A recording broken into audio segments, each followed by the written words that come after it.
Welcome to this week's End of Days Update, coming to you from Sioux Falls, South Dakota. We had such a great time at Victory Life Church. We were here Sunday, Monday, and Tuesday. Just finished just a few minutes ago. We're heading back to Tulsa tomorrow. Man, we had a great time.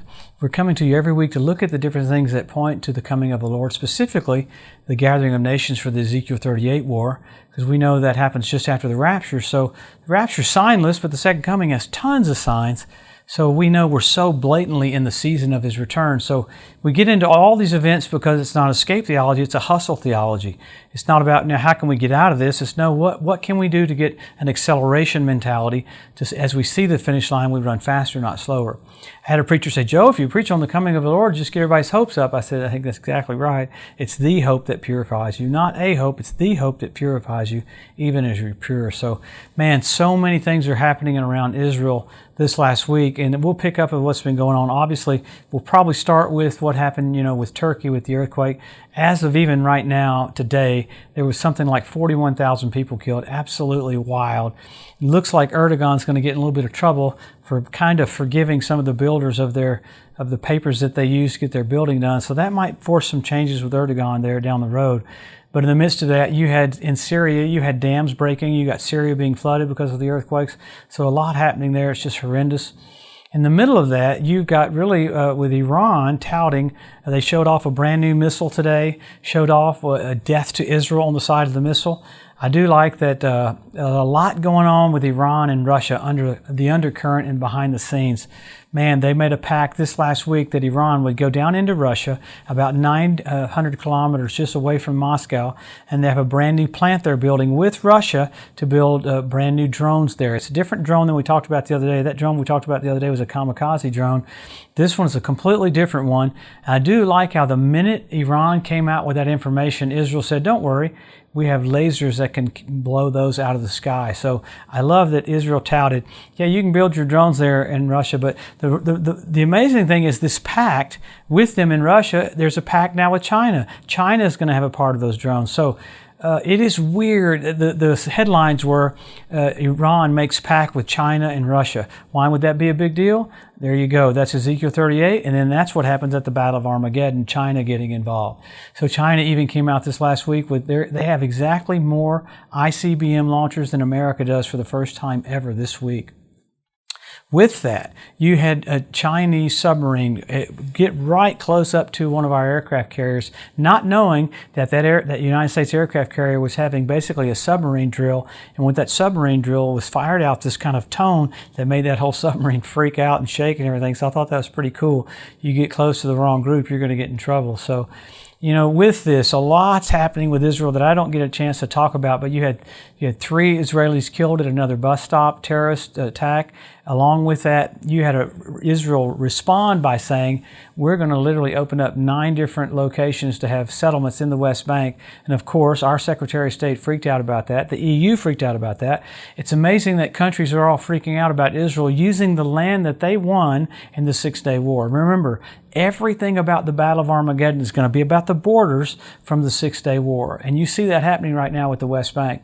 One of my friends is getting ready to have a big push into the West Bank, showing that this land belongs to us. We're getting ready to occupy it even more, and we're getting ready to build even more. It is interesting to see the political shape of Israel right now, how so many of the politicians cannot handle Netanyahu's judicial reform because they cannot stand conservatism. They can't stand the far right. It's amazing. They want to do like the left would do here, let everybody else blow you up.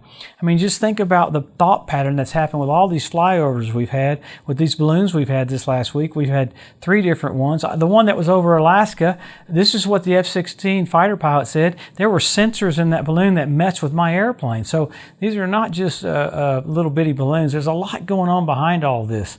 So in the middle of that, you got huge earthquakes happening in Europe. You got earthquakes happening down in Malaysia. So there's just a flood of this stuff happening because the king's about to come. How amazing to watch all these things that are set up with Israel pushing into the West Bank, Iran and Russia and China making pacts, Turkey going to have to respond after this earthquake. So all these things are pointing to the return of the King. So how blessed are we? Why do we get into all this stuff? He loves you. He wants you excited. He wants you expectant. He wants you hopeful because Jesus is just about to come back. So we always do this. We always go back to the Word. What's the Word say? Number one, Israel made a nation. Jerusalem won back. Jesus said the generation that sees those two events will not pass away till all is fulfilled. So you got that. You got the Hebrew language restored. You got the Ethiopian Jews brought back. You got the fertility of the land of Israel. You got the revival of the Roman Empire. You have all of this. You have the Temple Mount Institute that's ready to have sacrifices. Wow, you had Jacob's 20,000 sheep show up. This lineage show up just recently. You got the red heifers there. You had foxes show up on the Temple Mount. You had fish show up in the Dead Sea. My favorite is the Dead Sea turned blood red where Sodom and Gomorrah was. And that happened this last fall on the Day of Atonement. I mean, that's just blatant how the Lord's trying to show us He's just about to come. So you have that. Many, many others. You have men will be lovers themselves. You have selfie sticks. So you have sign after sign after sign after sign after sign. Amazing. You have the Baal worship archway was rebuilt by Russia. So you could have Baal worship there in Palmyra. That's where the Tower of Babel was. The Talmud says that's the last sign you'll see before the coming of the Messiah. So we're there. You're right there. So then you have the signals. You got signs of the coming of the Lord. Then you got the signals. You had the blood red moons on Passover and Tabernacles. When's the last time you had 4 in a row on Passover and Tabernacles? 1967, 1948, and then 1492. So remarkable. You have all these happening right at the point of when Jesus is about to come back. And then the other signals you have with the Bethlehem star, Jupiter, Regulus, Venus coming together. The constellation was Virgo. This last year it came back again. First time in 2,000 years. What was the constellation? Leo. He's the lion of the tribe of Judah. So what do we do with all these? You help your local church. You help your local pastor. You be engaged. You don't fit church into your life. It is your life. Why? This is it. You see the finish line. We have to have a hustle mentality right here before He returns. Wow, Colleen and I thank you for all your prayers, all your support. Together, we've got to get the message out. The King's just about to come. Have that thought pattern this week. I'm about to see Jesus, the one who died for you, the one that God raised from the dead, the one that's coming back so soon, Jesus of Nazareth. Wow. Have a blessed, wonderful week. We'll see you next Wednesday.